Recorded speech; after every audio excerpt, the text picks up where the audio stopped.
It's a little crazy to think about, but we're already coming up on the midpoint of the fantasy football regular season. And with every passing week, more and more contenders are turning out to be pretenders. And speaking from experience, one of the biggest challenges at this part of the season is deciding the path forward for those struggling teams. Should you sit and be patient, or is it time to throw in the towel? Because you never want to feel like you're giving up too early. Like you look back later after the season and realize that you actually did have a chance to win. But on the other hand, if you're going to tank, you don't want to wait too long, because most of the benefit of tanking is being able to secure that 101 rookie pick, and you don't want to get caught in the middle. My name is Paul. This is Pure Potential. And in today's video, we're going to talk about what to do with those struggling dynasty teams. Hopefully by the end, you've got a clearer idea of how you want to proceed. If you enjoyed today's video, make sure to subscribe, like, and leave a comment down below.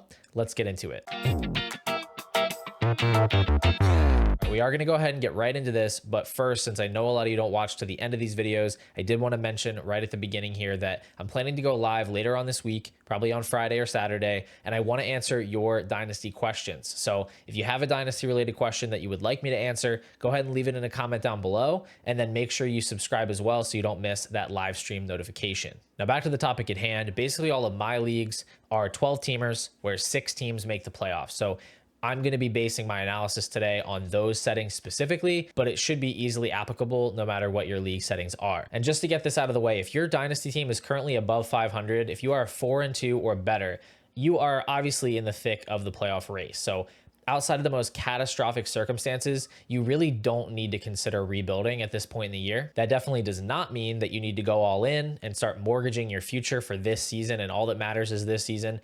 But even if your team is just like slightly above average right now, it's totally fine to sneak into the playoffs and see what happens. Your odds are probably better than you think. But what if your team is at or below 500? Then what's the best path forward? Well, let's start at the bottom, okay? Because if your dynasty team right now is 0-6 or 1-5, I'm sorry, but it's over. Like, it is completely over for you. Even if you are literally first in your league in points scored, it just doesn't matter. The math is not on your side. Your odds of making the playoffs are astronomically low, and you need to make your peace with it, and you need to look ahead to next season. But I will say that this is what I really love about Dynasty, because in redraft, if your team's 0-6 or 1-5, like, managing that team just becomes a chore. Every week you're setting your lineup, and it's just like you're rearranging chairs on the Titanic, right? Because there's nothing that you can do. But in Dynasty, you actually get to adopt a new goal, and you can immediately start making moves that are going to benefit you in the long term. So if that's you, if your Dynasty team is 0-6 or 1-5 and you have not actually shifted into tank mode yet, now is the time. Every move you make from here on out should be about maximizing the buying power of your roster in future seasons. So that means acquiring the 101. That's the number one way that you can increase your future buying power, because that is an incredible bargaining chip, or it allows you to get an incredible player like Caleb Williams this past year. And you want to do that by getting points off of your roster. And that means trading away depreciating assets. Obviously, anybody at their prime age or above, you want to trade those players away. You're not holding on to Devontae Adams. You're not holding on to Deontay Johnson or Chris Godwin or Aaron Jones or whomever. But I also think you should be looking to trade younger players as well, pretty much any non-rookies, just because statistically, those players are more likely to lose value than to gain value. There's more things that can go wrong for those players from this point forward than can go right for them. So I can totally understand if you want to hold on to like a Josh Allen, a Justin Jefferson, even like a Trey McBride as a foundational piece for your roster. But otherwise, I would still be looking to shop those young players, because number one, getting points off of your team is a good thing. And number two, you're actually insulating yourself from a lot of risk. Really, the only assets that you should expect to, on average, gain value over time from one season to the next would be rookie picks and then rookies themselves. And that's what you should be looking to get in return for those depreciating assets, rookie picks, especially future firsts, and then rookies themselves as well. Now, if you want a deeper explanation of the rebuilding process and some of the other things that you should consider, you should check out my video from a couple weeks ago. I'll put a link down in the description. But the most interesting decision points, in my opinion, come from those teams that are currently sitting at 2-4 or 3-3. Those are the teams where you can really make a case both ways. Now, I would say that the majority of 2-4 teams, like at least 75% of them, should probably just go ahead and shift into rebuilding mode now. And for some of those teams, this is going to be super duper obvious, right? If you have guys like Rashee Rice, Anthony Richardson, Kyle Pitts, Sam Laporta, Chris Olave, Nico Collins, guys that have either gotten injured or missed expectations, you're just not going to be able to get back into this race, and you need to adjust your expectations. right? We all have those teams where we come into the year, we think this team is unbeatable, this team is a super team, and the players just don't work out for whatever reason. Now is the time that you need to recalibrate and you need to start making decisions for the long-term benefit of your roster. But some of you might be staring at a 2-4 team, or more likely a 3-3 team, and thinking you still have a chance this year. You still think that you can make the playoffs, you can make a run and win the championship. And if you think that, this is what I would recommend doing. Number one, I think you need to go and check your points for ranking. Should be pretty easy to find no matter what platform you're on. Go and see how many points you've scored relative to your league mates. If you are in the top 3 or 4, then you've probably just had some really, really bad matchup luck. And if that's the case, you should feel a little bit more optimistic about your ability to get back into that playoff spot.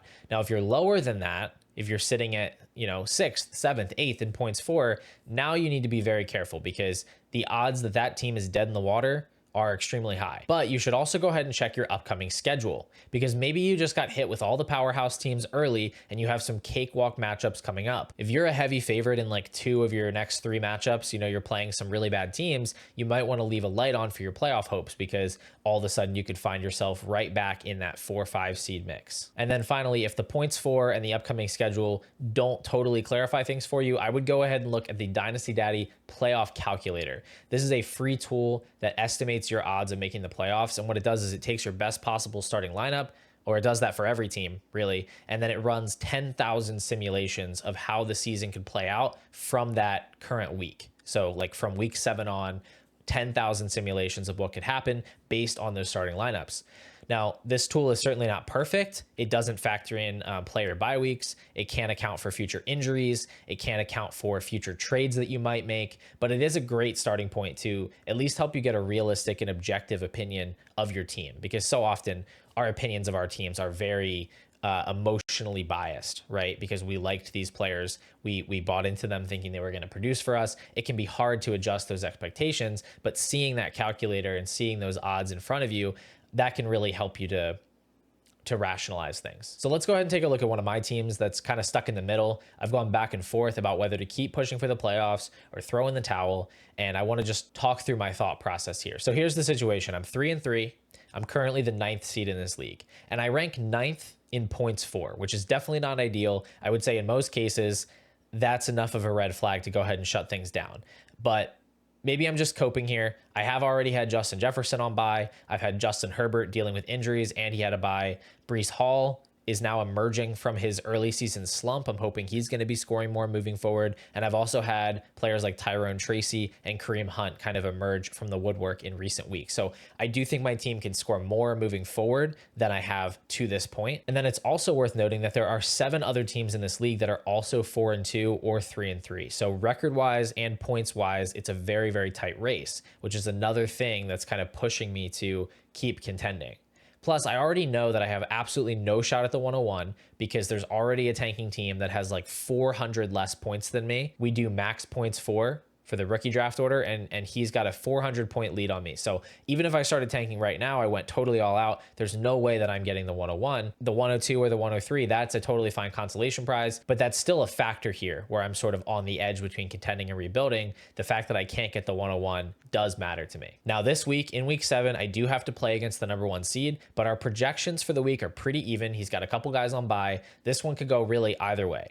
But in week 8 and then in week 9, I actually play 2 of the bottom 3 teams in the league. So I'm a pretty heavy favorite in both of those matchups. I'd be surprised if I lost either of them. And so I know going into this week, I have the potential to win 3 in a row, or at least 2 out of the next 3, which would leave me above 500 going into week 10. So with all of this in mind, I can actually go over to that Dynasty Daddy playoff calculator and I can see what the simulations think about my playoff chances. All right, so I've loaded my league here into the playoff calculator. Here are the 12 teams. I'm sitting right in the middle as far as their team ratings are concerned, which I believe are calculated by looking at your starting lineups, but the scores here are pretty tight across the board. Like I said, this is a very competitive league, and I'm sitting at 3-3. My projected record is 7-7, and I have a 51% chance, according to the calculator here, of making the playoffs. So it is a true 50-50 call. Now, that's probably factoring in that I have a couple of soft matchups coming up. But either way, looking at my team, knowing I can't get the 101, knowing I'm going to be sitting in a decent spot in the next few weeks,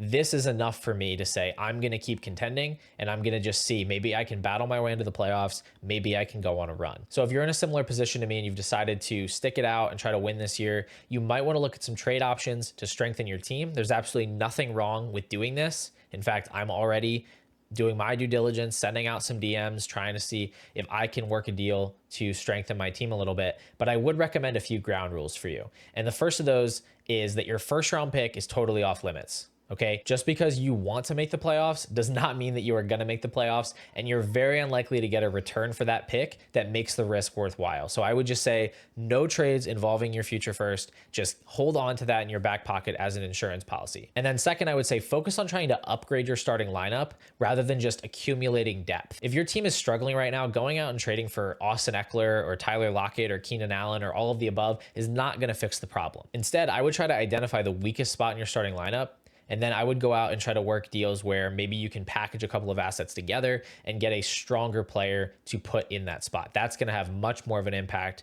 on your team week to week. Anyway, that's going to do it for today, guys. As always, thank you so much for watching the video. Thank you for supporting the channel. If you are one of the 63.8% of viewers that is not currently subscribed to Pure Potential, why don't you consider hitting that button? And if you want to get more Dynasty content from me, you can hit that join button under the video or on my channel page and become a YouTube member today to get access to my Dynasty rankings updated weekly and member live streams that are exclusive to YouTube members. I do those each and every week as well. Either way, I'll be back soon with another Dynasty video, and I hope I'll see you then.